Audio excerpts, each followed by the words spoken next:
Wilujeng enjing barudak, kumaha kabarna damang? Sae. Dinten ayeuna urang bade diajar pangajaran basa Sunda. Ngenaan istilah-istilah usum. Sate acan diajar, urang bade ngadoa heula. Yuk, urang ngadoa. Bapa dan Putra dan Roh Kudus, amin.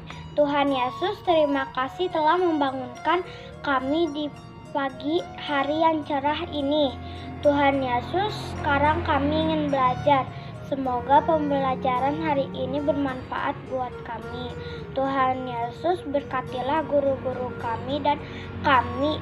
Semoga tidak kena virus corona dan terhindar dari virus corona. Amin. Santa Melania, doakanlah kami. Amin.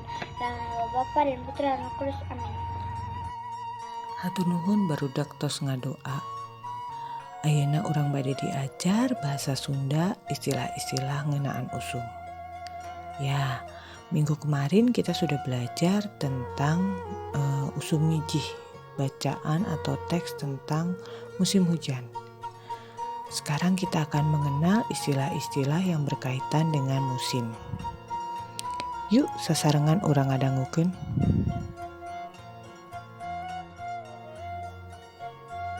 Urang bade diajar istilah usum anu aya patalina jeung iklim atawa cuaca. Kita akan belajar istilah musim yang berkaitan dengan iklim atau cuaca. Nu kahiji, usum memareng sami sareng usum panyelang antara usum ngijih jeung usum halodo. Usum memareng adalah usum yang terjadi di antara musim hujan dan musim kemarau. Jeung aya di nomor 2 usum dang darat. Usum dang darat sami sareng usum panyelang antara usum halodo jeung usum ngijih.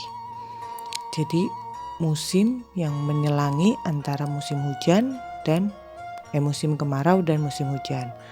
Atau di dalam bahasa Indonesianya biasanya disebut sebagai musim pancaroba. Jadi usum memareng dan usum dang darat itu sama. Ya, sama-sama disebutnya dalam bahasa Indonesia musim pancaroba. Anu katilu, tiis. Tiis sarua hartina jeung hawa anu karasana tiris. Artinya dingin. Dalam bahasa Indonesianya udara yang terasa dingin. Anu kaopat hujan. Hujan sarua hartina jeung cai nu rakrak ti langit. Ya, hujan sama di bahasa Indonesia juga disebutnya hujan. Nu kalima panas. Panas sarua hartina jeung hawa anu suhuna luhur. Sabalikna tina tiis. Sama ya, di dalam bahasa Indonesia juga disebutnya panas. Anu nomor genep hareudang. Hareudang dina bahasa Indonesia, dina bahasa Sunda sarua hartina jeung ngarasa panas kulantaran hawa anu suhuna luhur atawa sorot panon poe. Hareudang itu dalam bahasa Indonesianya mungkin orang bilang panas gerah. Biasanya karena udara yang panas sehingga badan kita terasa panas atau karena sinar matahari. Itu yang disebut dengan hareudang. Anu katujuh, ngelekep. Ngelekep sarua hartina jeung panas lantaran rek hujan eueuh angin atawa di jero rohangan nu kurang liang hawana. Asa dikekep. Maksudnya ngelekep itu seperti pengap, panas seperti mau hujan tetapi tidak terjadi hujan sehingga udaranya panas. Seperti kalau kamu berada di ruangan yang ventilasi atau jendelanya kurang. Nomor 8, cedem. Anu dimaksud jeung cedem sarua hartina jeung angkep langit poek lantaran rek hujan. Kalau dalam bahasa Indonesianya mungkin disebut mendung. Cedem itu bukan mungkin, tetapi cedem itu sama dengan mendung.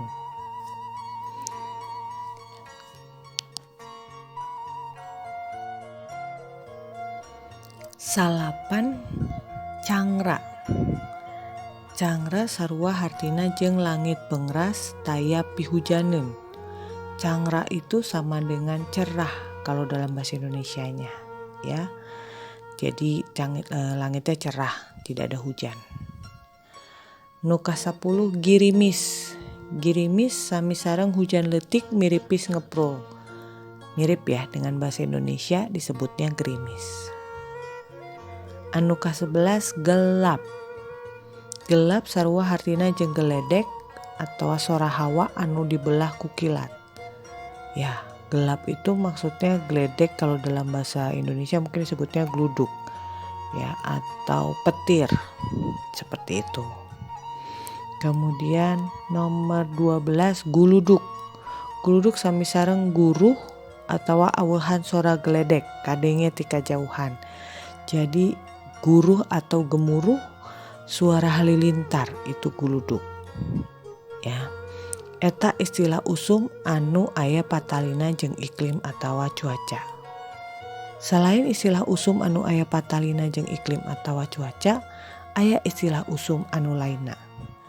Yuk urang dengekeun. Tadi urang tos diajar istilah usum anu aya patalina jeung iklim atawa cuaca. Tapi aya oge istilah usum anu aya patalina jeung kaayaan di masyarakat. Maksudna naon? Istilahna aya kusabab disebut ku masyarakat atawa dibuat ku masyarakat. Jadi istilah-istilah yang akan kalian pelajari itu adalah istilah yang ada karena kebiasaan atau karena sebutan dari kebiasaan masyarakat tertentu. Nu kahiji, aya nu disebut usum pagebuk. Usum pagebuk sami sareng usum loba panyakit anu tepa.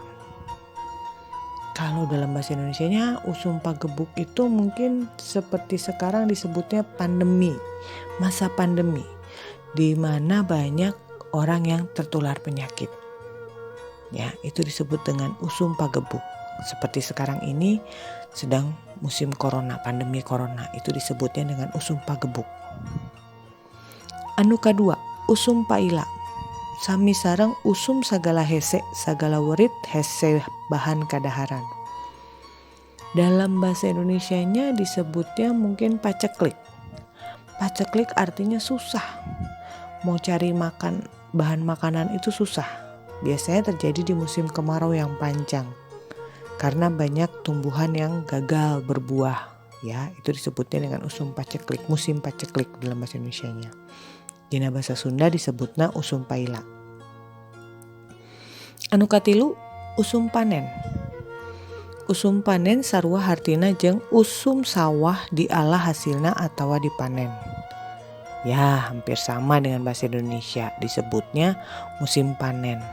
Ya, saat petani mulai mengambil hasil sawahnya, hasil padinya. Anu kaopat, anu terakhir aya nu disebut usum buah-buahan. Sarua artina jeung usum buah-buahan.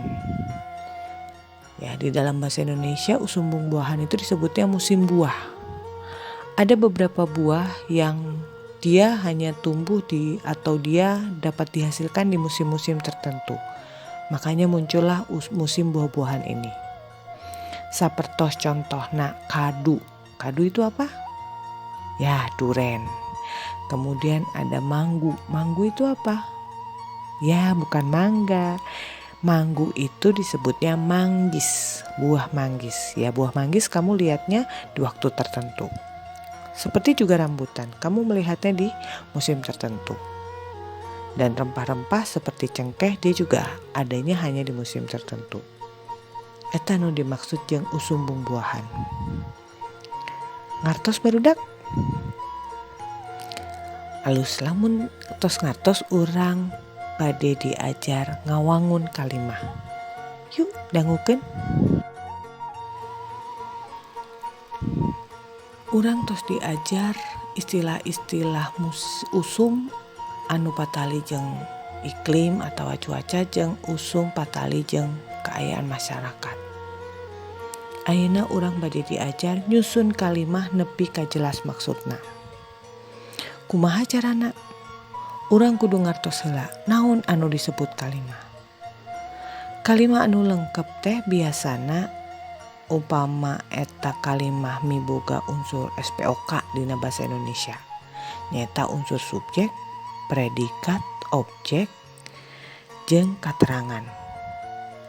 Di dalam bahasa Indonesia kalau menyusun kalimat kita harus menentukan subjek, predikat, objek, dan keterangannya.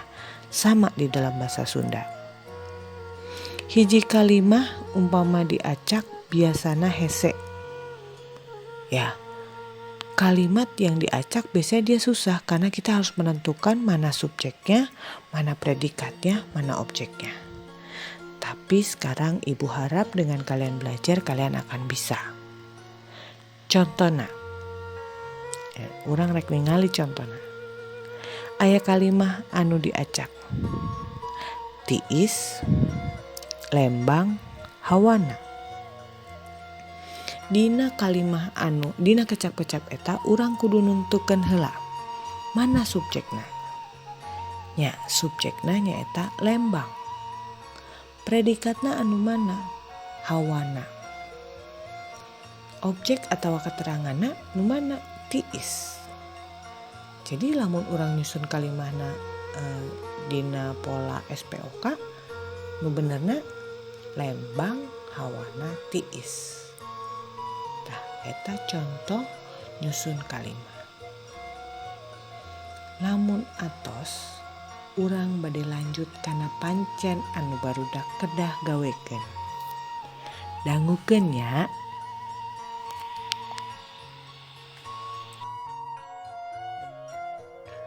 Ku ibu tos diterangkeun istilah-istilah nu aya patalina jeung usum. Sareng nyusun kalimah nepi ka jelas maksudna. Ayeuna barudak kedah ngerjakeun pancen tina Google Form anu patalina jeung nyusun kalimah nepi ka jelas maksudna.